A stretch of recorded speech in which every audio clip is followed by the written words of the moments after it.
Hello guys, welcome back to Kothari classes. एक बार फिर से आपका स्वागत है कोठारी क्लासेस में। और आज हम आपके सामने जो वीडियो लेकर के उपस्थित हैं वो है इंडियन इकोनॉमिक्स से रिलेटेड। बहुत सारी क्वेरीज आ रही थी, बहुत सारे क्वेश्चंस आ रहे थे मेरे पास कि इंडियन इकोनॉमिक्स में वो कौन कौन सी डेट हैं जो हमें याद रखनी है। तो आज की ये वीडियो उन्हीं डेट्स के ऊपर है जो कि हमें याद रखनी है। जैसा कि मैंने पहले भी बताया कि अगर आपको इकोनॉमिक्स में अच्छा स्कोर करना है तो आपकी लैंग्वेज बहुत अच्छी होनी चाहिए।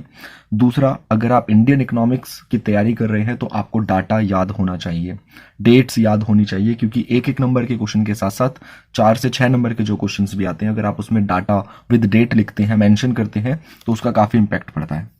तो आज हम कुछ इंपॉर्टेंट डेट्स को ही कवर करने वाले हैं जो कि इंडियन इकोनॉमिक्स से रिलेटेड हैं। भारतीय अर्थव्यवस्था का विकास किताब में जितनी भी इंपॉर्टेंट डेट्स हैं आज मैं आपको वो लिखवा रहा हूं। तो बहुत ध्यान से देखिएगा। साथ साथ मैं हर डेट की एक्सप्लेनेशन भी आपको देता रहूंगा, जिससे कि आपको ये पता लगता रहे कि अगर उसके ऊपर क्वेश्चन आता है तो आप क्या क्या चीजें उस पर लिख सकते हैं। चलिए बिना कुछ देर के शुरू करते हैं। अपनी पहली जो डेट यहाँ पे दी हुई है वो दे रखी है 1850 और यहाँ लिखा है रेलवे इन इंडिया, यानी कि भारत में रेलवे का आगमन। देखिए, भारत में रेलवे का आगमन डलहौजी के द्वारा किया गया था। 1850 में भारत में रेलवे का कार्य शुरू हो चुका था। लेकिन अगर बात की जाए कि पहली बार ट्रेन कब चली, जो कि आपका ज्यादातर पूछा जाता है, तो वो है 1853, 1853।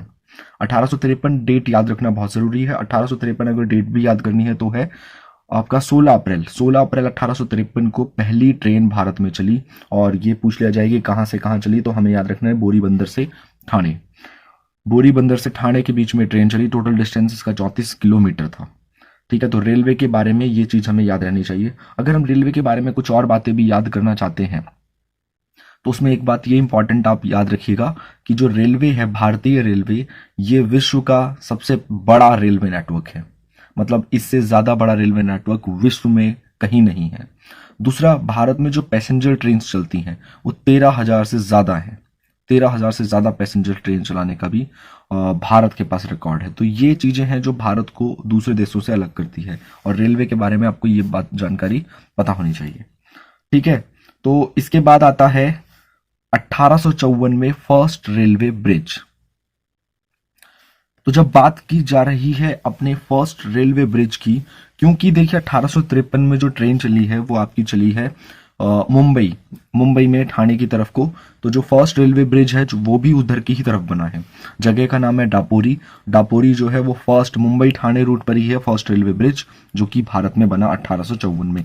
तो ये आपको याद रहेगा। ठीक है, अगला पॉइंट है Suez canal. 1869 Suez canal. Suez canal का जो देखिए निर्माण हुआ, वो आपका जो कंपनी ने करा था, पहले उसका नाम समझ लीजिए, वो सुएज कैनाल कंपनी ही थी जिसके नाम पर सुएज कैनाल नाम पड़ गया। ठीक है, और अगर इसके बारे में कुछ बातें हम यहाँ पर बताते हैं कि सुएज कैनाल 1969 में ओपन किया गया था और अफ्रीका को एशिया से मिलाता है। ये व्यापार करने की दृष्टि से काफी महत्वपूर्ण माना जाता है। ठीक है, तो याद रखिएगा 1869 में। इसके खुलने के बाद ब्रिटेन को अब साउथर्न अमेरिका की तरफ से घूम के आने की जरूरत नहीं थी। डायरेक्ट वो सीधा अफ्रीका से होते हुए एशिया में एंटर कर सकता था। तो इसीलिए ये काफी इंपॉर्टेंट हो जाता है। ठीक है, अगला पॉइंट देख लेते हैं 1881 फर्स्ट सेंसस। फर्स्ट सेंसस की यहाँ पर बात हुई है कि पहला सेंसस कब हुआ, तो 1881 में हुआ। उससे पहले भी कई बार सेंसस हुए जो कि पॉपुलेशन से रिलेटेड थे, लेकिन ओवरऑल जो अगर हम माने कि हमारे यहाँ पर जो सेंसस हुआ है वो 1881 में हुआ है। ठीक है, इससे पहले 65, 72 में भी सेंसस हुआ था, लेकिन जो सभी चीजों को कवर करते हुए जो सेंसस हुआ वो 1881 में हुआ। अगला पॉइंट देख लेते हैं। अगला पॉइंट है 1907 में टिस्को कंपनी का बनना। काफी इंपॉर्टेंट पॉइंट है, ध्यान से सुनिएगा। टिस्को कंपनी को जमशेदजी टाटा ने सबसे पहले शुरू करा। जमशेदजी टाटा ने कहां पर करा, तो जमशेदपुर में करा।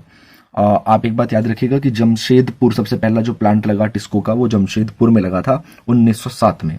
और TISCO Tata steel limited was incorporated in the year of 1907, ये याद रखिएगा। इसका नाम क्या था, टाटा आयरन और स्टील कंपनी लिमिटेड था। ठीक है, और 1911 में मतलब इन्होंने क्या करा, काफी सारे चेंजेस लेकर के ये आए और इन्होंने तेजी से आगे की ओर प्रोडक्शन बढ़ाया। तो मतलब स्टार्टिंग इसकी 1907 में हुई, लेकिन ये आगे बढ़ते हुए तेजी से 1911 में इसने स्पीड पकड़ी। ये भी याद रखिएगा, ठीक है। आपको जो याद रखना है इसमें, एक तो याद रखना है कि जमशेदपुर में इसका जो पहला प्लांट लगा था, शुरुआत यहाँ से हुई थी और जमशेदजी टाटा इसके ओनर थे। अब अगला पॉइंट आ जाता है 1921, the year of great divide. देखिए 1921 ईयर ऑफ ग्रेट डिवाइड, ये पॉपुलेशन से रिलेटेड है। इसके ऊपर कई बार 4 नंबर का क्वेश्चन भी आया पेपर में। 1921 से पहले अगर हिंदी मीडियम आप पढ़ते हैं तो वहां पर लिखा हुआ था जनसंख्या विस्फोट। 1921 महाविभाजन वर्ष। 1921 से पहले क्या हुआ करता था? 1921 से पहले हमेशा भारतीय जनसंख्या में कमी देखने को मिली और 1911 से 1921 के सेंसस में तो काफी ज्यादा मौतें भी हुई डिजीजेस के कारण। कई सारी बीमारियां चल रही थी जिसके कारण काफी ज्यादा मौतें देखने को मिली 11 से 21 के बीच में, जिसके कारण 1921 के बाद से लगातार वृद्धि देखने को मिली। लेकिन उससे पहले क्या स्थिति थी? उससे पहले काफी ज्यादा मौतें देखने को मिल रही थी। अब 1921 को ही क्यों हम मानते हैं? क्योंकि 1921 के बाद से लगातार जनसंख्या में वृद्धि हुई। उससे पहले कभी वृद्धि कभी कमी भी देखने को मिलती थी। इसीलिए 1921 को महान विभाजन वर्ष माना जाता है जनसंख्या वृद्धि के आधार पर। याद रखिएगा 1921 काफी इंपॉर्टेंट क्वेश्चन है। 4 से 3 नंबर 6 नंबर तक की वेटेज रख सकता है। अगला पॉइंट है aviation sector by the Tata. Tata का एविएशन सेक्टर 1932 में आया। कई सारे लोगों को नहीं पता है कि टाटा एविएशन सेक्टर में भी है। जैसे कि टाटा की कुछ कंपनीज हैं, एयरलाइंस हैं, जैसे कि विस्तारा। टाटा की एक एयरलाइंस है जिसका नाम है विस्तारा, हम इसके बारे में जानते हैं। एक और अगर टाटा की कंपनी के बारे में बात करें, एयरलाइंस के बारे में बात करें तो एयर एशिया और विस्तारा, ये 2 कंपनियां हैं। ये 2 एयरलाइंस हैं जो कि टाटा के अंडर आती हैं और इनकी शुरुआत एक तरीके से 1932 में के जेआरडी टाटा के द्वारा ही की गई थी।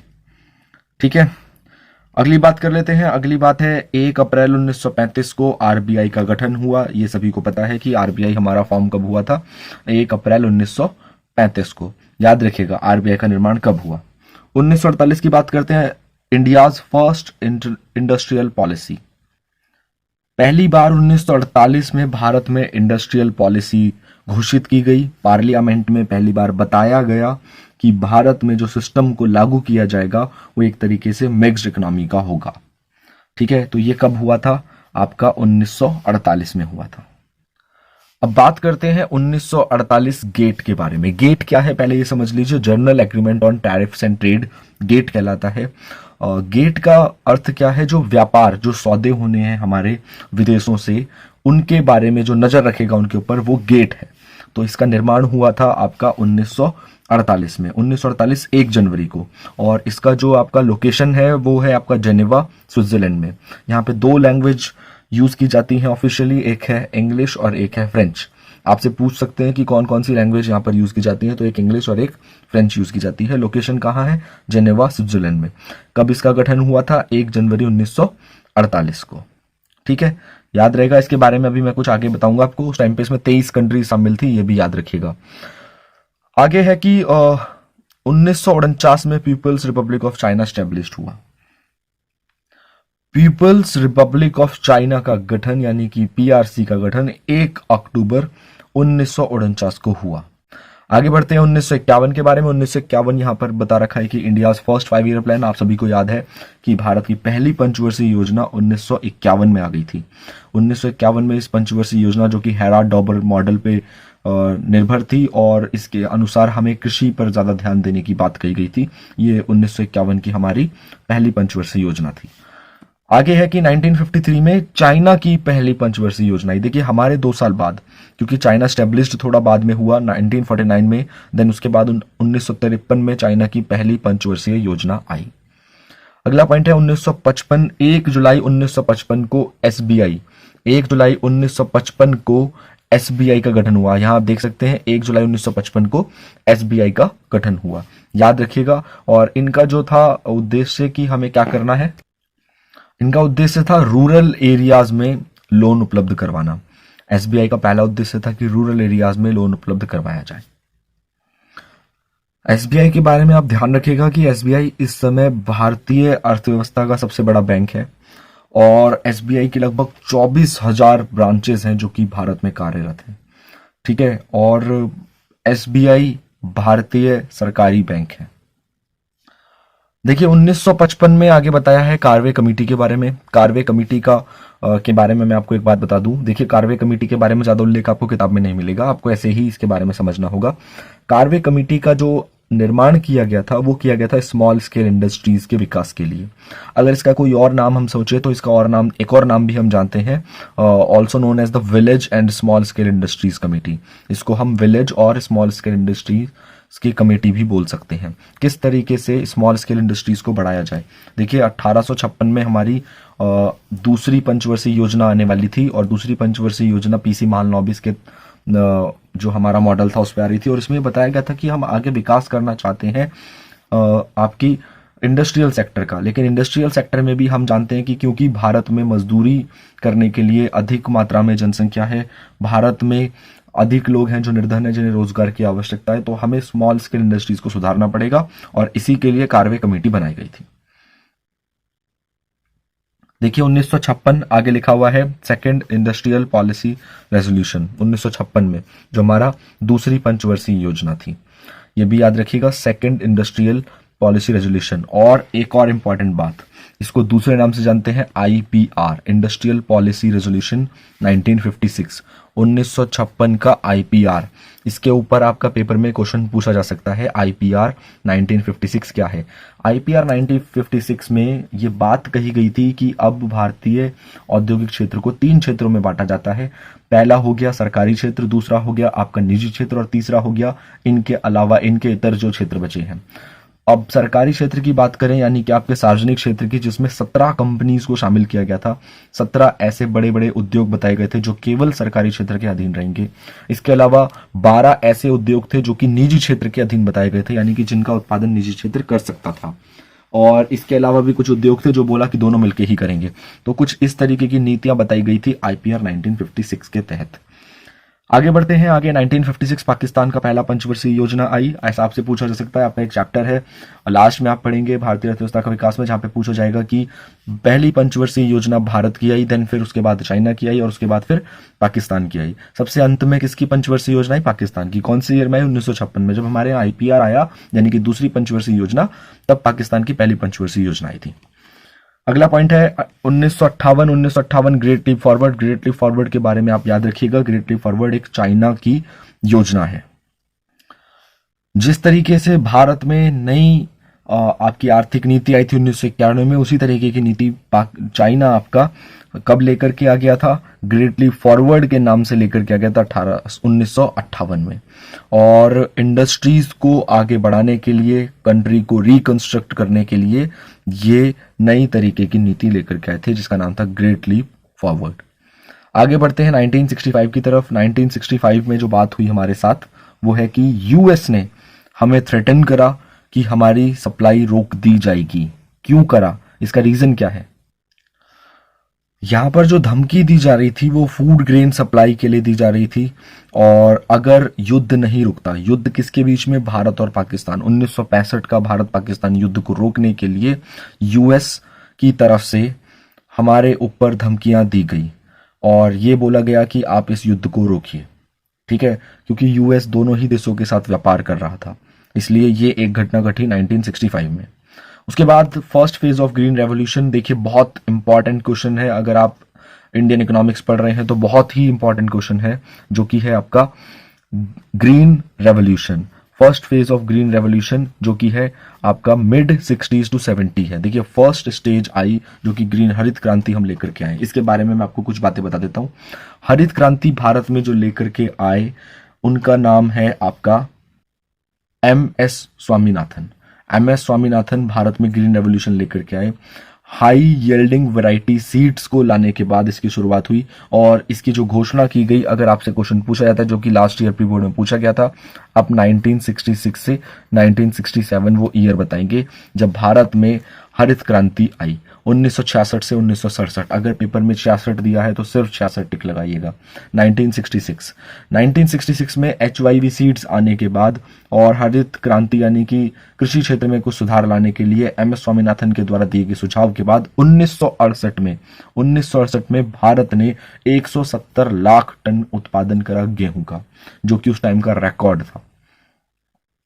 इसके बारे में कुछ और विशेषताएं बताएं तो इनका कुछ प्रभाव पड़ा, जैसे कि वेस्टर्न यूपी में इसका इम्पैक्ट पड़ा, पंजाब में, हरियाणा में, इन क्षेत्रों में किसानों को काफी फायदा हुआ इन नीतियों का। लेकिन इसकी कुछ डिमेरिट्स भी थे, जैसे कि आपका ईस्टर्न यूपी, आपका बिहार और आपका उड़ीसा, इन क्षेत्रों में बिल्कुल भी इसका फायदा नहीं देखने को मिला, ना के बराबर देखने को मिला। तो एक और समस्या थी कि इसमें ज्यादातर उत्पादन सिर्फ गेहूं का ही देखने को मिला और जो हमारी फसलें थी उन पे इसका ज्यादा प्रभाव देखने को नहीं मिला। लेकिन ग्रीन रेवोल्यूशन, हरित क्रांति, जो 2 फेज में आई, 60 to 70 और 70 to 80, यानी कि 1966 से लेकर के, अगर हम बुक के अकॉर्डिंग चले तो 1966 से 1976 के बीच में बहुत ज्यादा प्रभाव देखने को मिला। अगला पॉइंट पढ़ते हैं 1966-76 ग्रेट, आपका यहां पर दे रखा है ग्रेट प्रोलिटेरियन कल्चरल रेवोल्यूशन। देखिए इतना बड़ा सांस्कृतिक क्रांति जो कि चाइना में आई, उसके बारे में यहां पर बात हो रही है। 1966 से 76, यानी कि इन 10 सालों में बहुत बड़ा चेंज आया। हुआ क्या, मैं इसके बारे में अगर आपको बताऊं कि 16 मई 1966 को चीन की कम्युनिस्ट पार्टी ने एक दिशा निर्देश जारी कर दिया। दिशा निर्देश क्या था कि अब आप जो पुरानी सांस्कृतिक जो चेंज चल रहे थे, जो पुरानी चीजें चल रही थी, अब उसके खात्मे की मांग की गई। बात की गई कि जो बुजुर्गवा जो सोच होती है, जो रूढ़िवादी सोच होती है, उसकी खात्मा किया जाए। देखिए माओ जो है इस क्रांति के बहुत ज्यादा मतलब मशहूर शख्सियत के रूप में उभरे और माओ ने एक किताब लिखी थी जो कि थी लिटिल रेड बुक। अब ये अनिवार्य कर दिया गया कि आप इस किताब को पढ़ेंगे। देश भर में कई सारे युवा संगठन बनाए गए और उनका नाम रखा गया रेड गार्ड्स, जिनका काम था कि माओ की शिक्षा को लोगों तक फैलाना। ठीक है, अब ये क्या करते थे, ये प्राचीन सांस्कृतिक विरासत को नष्ट करते थे और इनका कहना था कि अब हमें काफी परिवर्तन लाने की जरूरत है अपने अंदर। आप अंदाजा लगाइए कि इन्होंने 1 करोड़ से ज्यादा, 1.5 करोड़ से ज्यादा युवाओं को गांव भेज दिया ताकि वो मजदूरी करें और फिर से शिक्षित हों और वो शिक्षा ग्रहण करें जो कि माओ देना चाहते हैं। इसके अलावा कम से कम नहीं तो 10 से 12 हजार अधिकारियों को, सरकारी अफसरों को देशद्रोही होने का आरोप लगाकर उन्हें जेल भेज दिया गया और राष्ट्रपति, उस टाइम के जो राष्ट्रपति थे, उन्हें भी पार्टी से निकाल दिया गया। बाद में उनकी मौत हो गई। लेकिन इतना बड़ा परिवर्तन आया और उनका कहना था कि हमें कैसे भी करके देश को आगे बढ़ाना है। और इस पूरी क्रांति का अंत कब हुआ, जब आपका 1976 में माओ की मौत हो गई। माओ की मौत होने के बाद ही ये क्रांति रुकी, याद रखिएगा। ठीक है, ग्रेट प्रोलेटेरियन कल्चरल रेवोल्यूशन। देखिए अगला पॉइंट है 1966 सिस्टम ऑफ मिल्क कोऑपरेटिव्स। यहां पर भारत क्योंकि दूध का उत्पादन तो करता ही, देखिए एक बार हम यहां पे समझ लेते हैं कि अमूल की स्थापना हुई और उसके बाद धीरे धीरे व्हाइट रेवोल्यूशन आया 1970 के आसपास, जब हमने एनडीडीबी बोर्ड भी बनाया। एनडीडीबी बोर्ड का काम था नेशनल डेयरी डेवलपमेंट बोर्ड, जो कि देखता था कि हम कितनी मात्रा में ज्यादा से ज्यादा दूध का उत्पादन कर सकते हैं और हम, एक समय ऐसा हुआ कि वर्ल्ड के लार्जेस्ट मिल्क प्रोड्यूसर भी बने। और ये जो है रेवोल्यूशन, ये इसी समय चल रहा था। ठीक है, याद रखिएगा। आगे बढ़ते हैं। आगे आपका दे रखा है 1969 में क्या क्या चेंजेस आए। 1969 में यहां पर दे रखा है नेशनलाइजेशन ऑफ कॉमर्शियल बैंक, यानी कि राष्ट्रीयकरण कर दिया गया कॉमर्शियल बैंकों का। 14 कॉमर्शियल बैंकों का उस समय राष्ट्रीयकरण किया गया था और डेट थी 19 जुलाई। याद रखिएगा 19 जुलाई, 14 कॉमर्शियल बैंक। इसके बाद बात आती है 1969 एमआरटीपी एक्ट।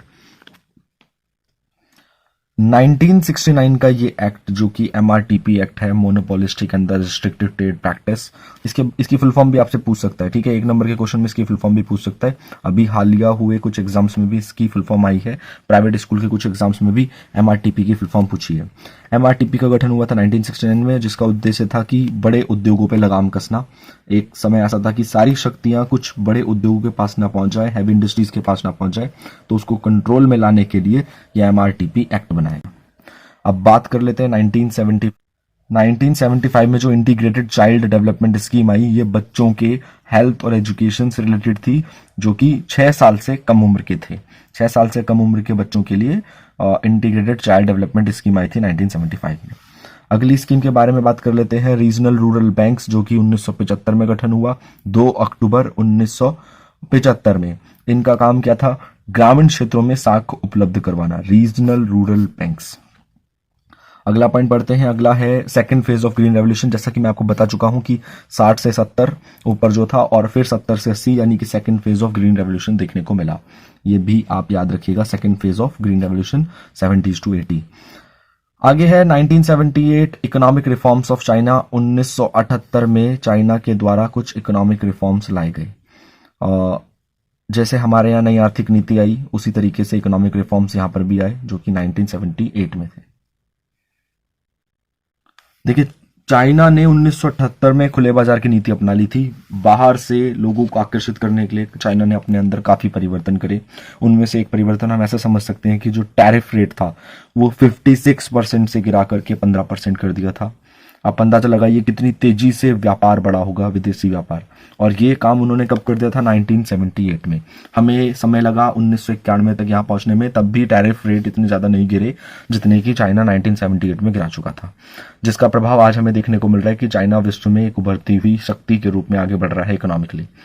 अगला पॉइंट है 1980, 2 अक्टूबर 1980, जो कि है इंटीग्रेटेड रूरल डेवलपमेंट प्रोग्राम। देखिए, इंटीग्रेटेड रूरल डेवलपमेंट प्रोग्राम शुरुआत की गई थी, ये की गई थी ग्रामीण क्षेत्रों में रोजगार के अवसर पैदा करने के लिए, याद रखिएगा, ठीक है। इसके बाद आता है 1982, 12 जुलाई को नाबार्ड। बहुत इंपॉर्टेंट है नाबार्ड। नाबार्ड की स्थापना की गई 1982 में। याद रखिएगा, ईयर पूछ लेता है कई बार कि नाबार्ड की स्थापना क्यों की गई थी। ये नाबार्ड, देखिए नाबार्ड काफी कामयाब रहा। ग्रामीण क्षेत्रों में सर्वाधिक पैसा उपलब्ध करवाने वाला बैंक नाबार्ड रहा। इसकी फुल फॉर्म है national bank for the agriculture and rural development.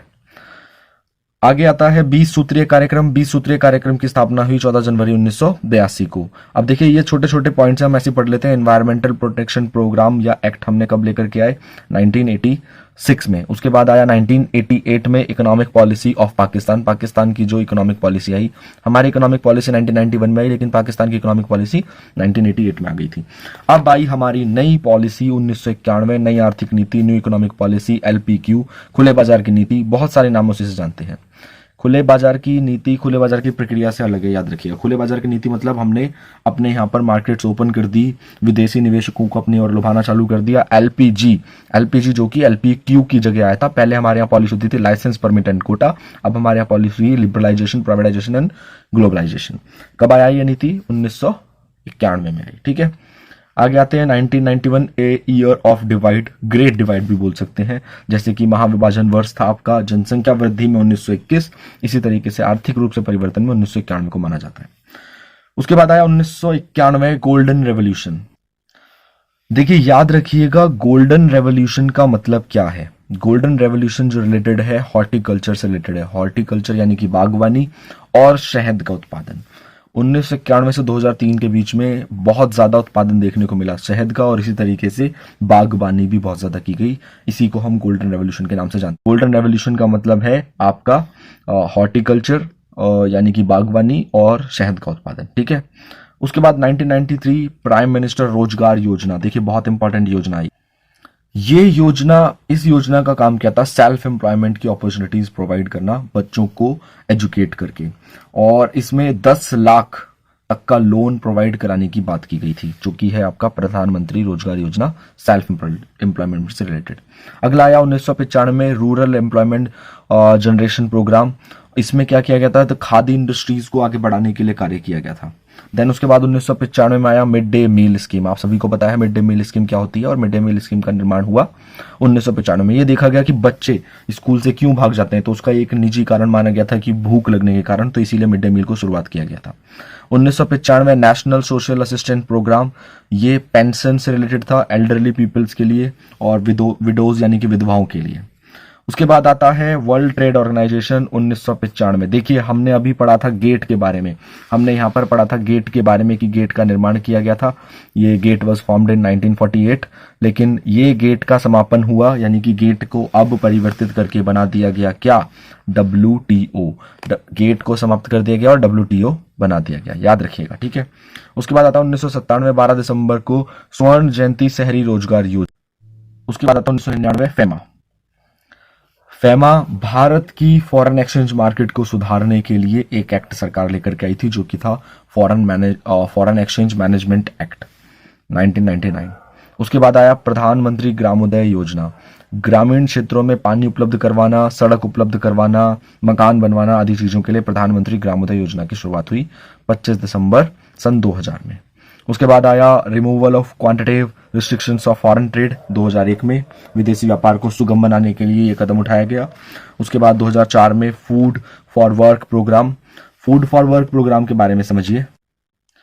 इस प्रोग्राम के तहत उस समय 150 बैकवर्ड डिस्ट्रिक्ट्स को चुना गया था इंडिया की, और वहां पर कार्य के बदले भोजन उपलब्ध कराने की बात की गई थी।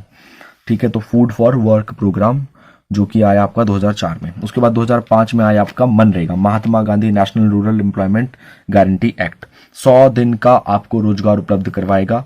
आप एक कार्ड बनवाइए और उसके बाद रजिस्टर हो जाइए, आपको 100 दिन का काम जरूर उपलब्ध करवाएगा। उसके बाद आया right to education, RTE act आया आपका 2009 में। ठीक है, उसके बाद 2011 जून में आया आपका नेशनल रूरल लाइवलीहुड मिशन, जो कि सेल्फ एम्प्लॉयमेंट के लिए था। आजीविका, इसको आजीविका मिशन भी कहते हैं, याद रखिएगा, नेशनल रूरल लाइवलीहुड मिशन को आजीविका मिशन भी कहते हैं। उसके बाद 2012 में आपका इस्टेब्लिश्ड हुआ SEZ, स्पेशल 14 में जनधन योजना के तहत जीरो अकाउंट ओपन किए गए, बैंक अकाउंट्स ओपन किए गए।